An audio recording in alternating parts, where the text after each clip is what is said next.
Hello, Pisces. It's umomgstore, and we're doing a love and relationships reading for you. I'm gonna see what comes up and see who's coming in. So let's do it.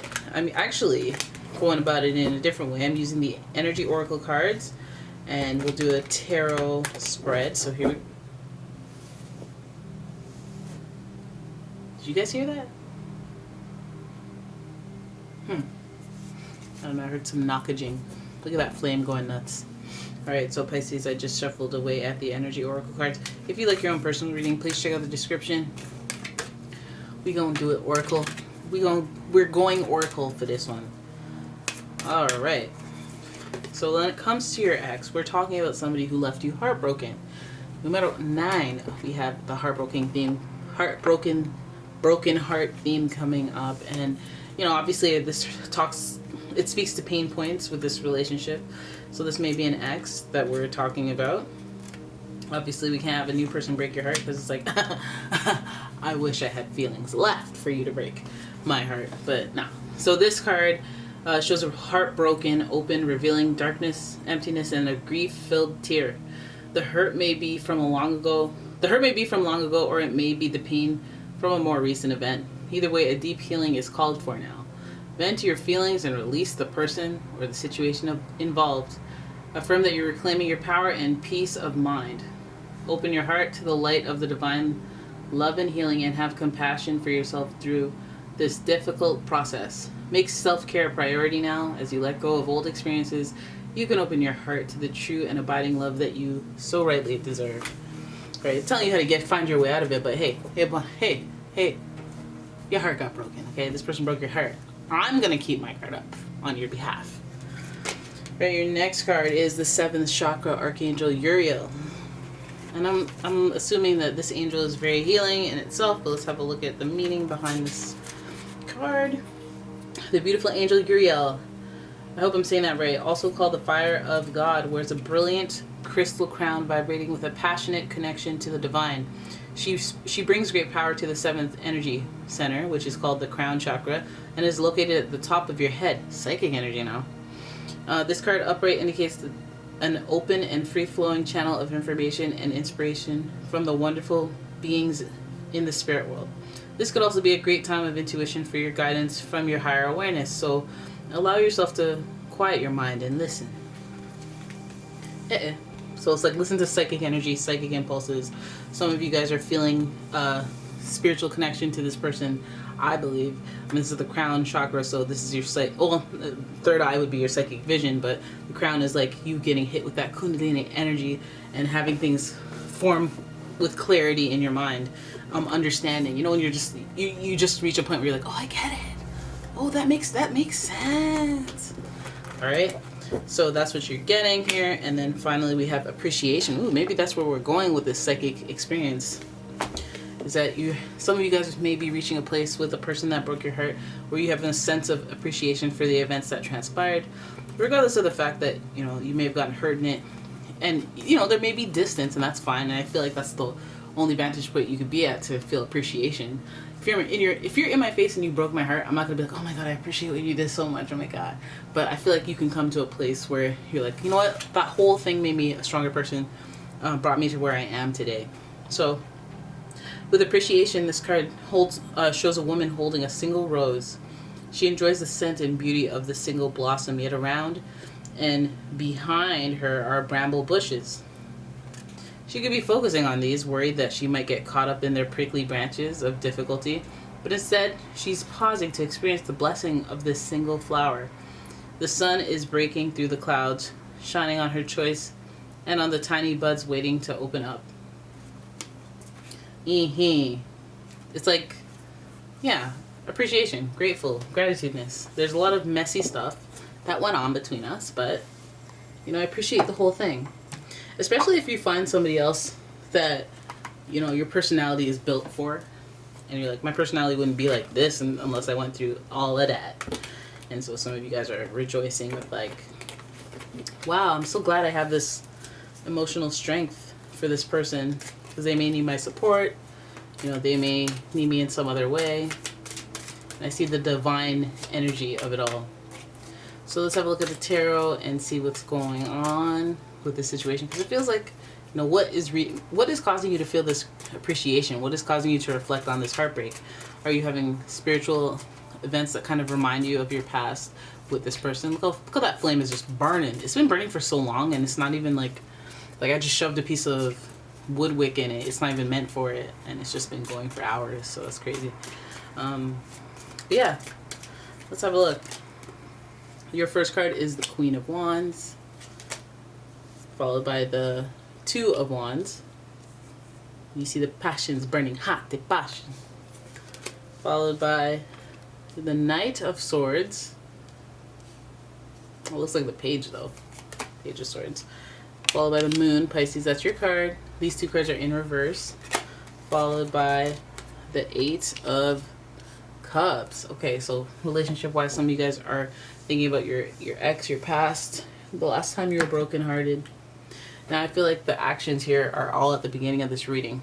Queen of Wands and the Two of Wands. This is about exploration and doing what you need to. Not even just exploring because you just feel like it.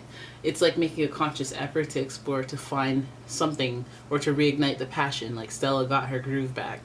We see the Queen of Wands. We see her on her throne, doing her thing, being generous, being kind, but just being passionate, offering her, you know, I feel like this just represents some of you guys having fun, or kind of mustering up the energy to go out and have fun.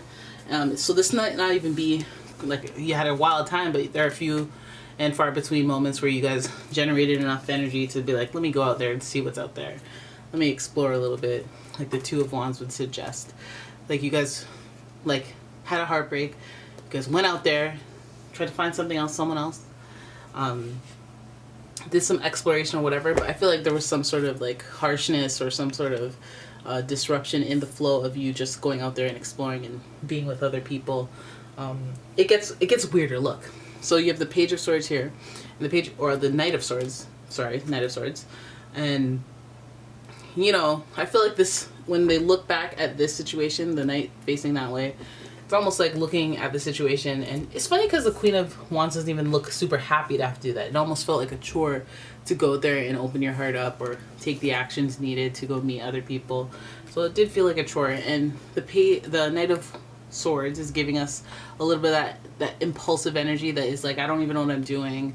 I feel like a fish out of water. I'm being very reactive because I don't get it. I don't understand. Also, like maybe short-tempered, maybe not fully emotionally healed, and so with that you have an attitude, or you're not as open as you think you are, like you're hostile.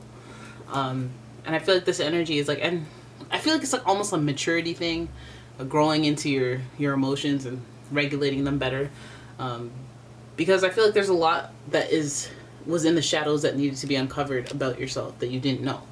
The Moon card is associated with your, you know, Pisces, so it is about secrets. It is about addictions and mental health, also delusions. So there may be things that you believe about yourself that you didn't necessarily consider when you're trying to move on, move forward, and, you know, mingle again. I feel like it's like this relationship, this situation may have affected you in deep-rooted ways that you never thought, and you could never have imagined, because you'd have to go through it to really know. Maybe your ability to trust is not as good. Maybe you're not as generous. Maybe you're not as excited or enthusiastic about meeting people or giving your heart to people because of this heartbreak.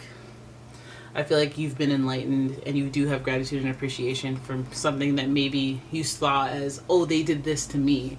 And now you're reaching a point where you're like, oh, well, you know what? I wasn't that great to them either. We didn't work out, and that's it. And like you can get peace in that way. And that's without an apology, or without them being personally accountable for what they did.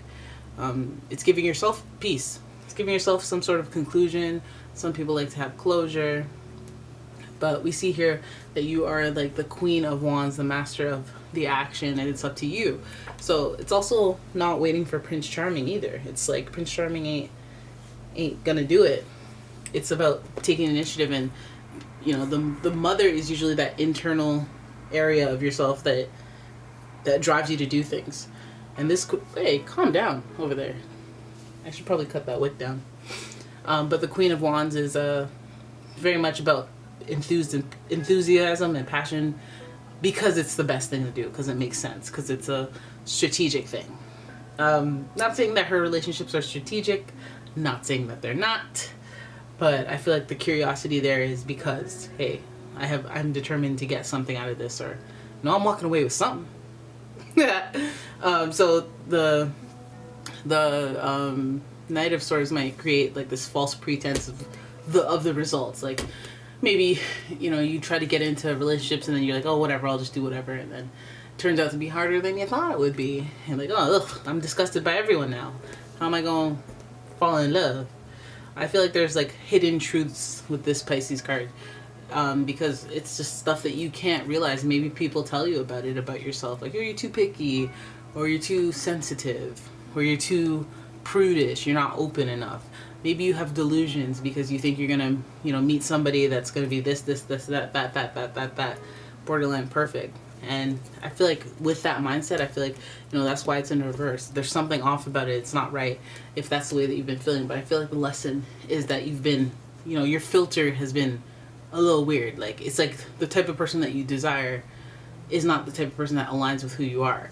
Like, you're not your type's type.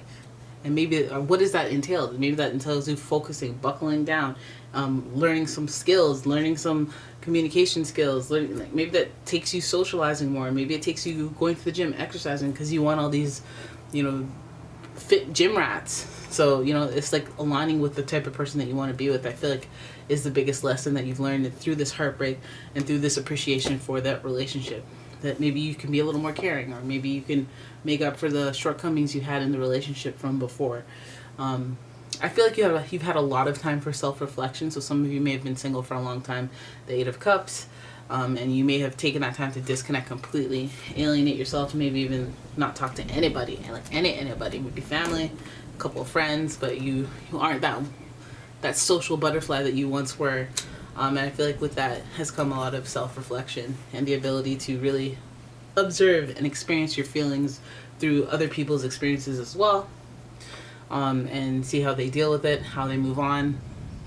But I think that Eight of Cups is almost even a depression or a sadness that kind of lingers, or a funk that you've been in for a while, or it's just a funk of growth, a growth funk. Like you need to, let's say you have been involuntarily single this whole time. You still grew and learned about yourself this whole time, and this period of time where you're by yourself may be a time that you have used to self-reflect and be so much more available and better in another relationship, or is giving you true insight on what you truly want, rather than having to pick a person that your brain is all messed up and underdeveloped with.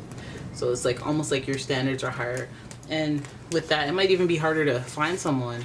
But this solo energy, I feel like it's like, get into the thick of it, get into the Queen of Wands energy that you once were. So it's innately within you. You know how to socialize, maybe, or you know how to, you know, flirt, or be, you know, keep it light or something. But however your ways were, I feel like it's like reigniting some of that, because this is kind of straying from your old ways. And although you grow and do some self-reflection with the Eight of Cups emotionally, I feel like there's still some parts of who you are that are just dormant because of the path that you chose to go on, where it was just kind of keeping things to yourself, keeping feelings to yourself, maybe feelings of whatever, you know, those feelings that lead you to addictions, like just feeling insecure and not really want to talk about it, not getting counseling, just trying to self-medicate, and then before you know it, you're down a tunnel of pain or problems and isolation and stuff like that. And then once you kind of look back, you realize what you did, not while you were doing it, but after, and you're like, damn, I really did say bye-bye to everybody. Let me try to rebuild and stuff like that, but let me make sure I want to rebuild at that point. I feel like a lot of this is self-reflection. A lot of this is you just kind of processing that last relationship. So I feel like some of you guys are on the path to opening up and being available emotionally for a new relationship or something in the future. But I feel like this is like still processing that last relationship that broke your heart. All right, so that's where you are. That's energy reads with the cards. That's your reading. I hope you enjoyed it. If you did, please give the video a thumbs up and subscribe. to the channel, leave a comment, share the video, and if you'd like your own personal reading, please check out the description. There's a link to my website as well as a link to my Etsy shop. And I'm gonna go grab a fire extinguisher and put this light out, because why is it going berserk in here? Why? There's no wind. Anyways, I'll see you in the next one. Bye-bye.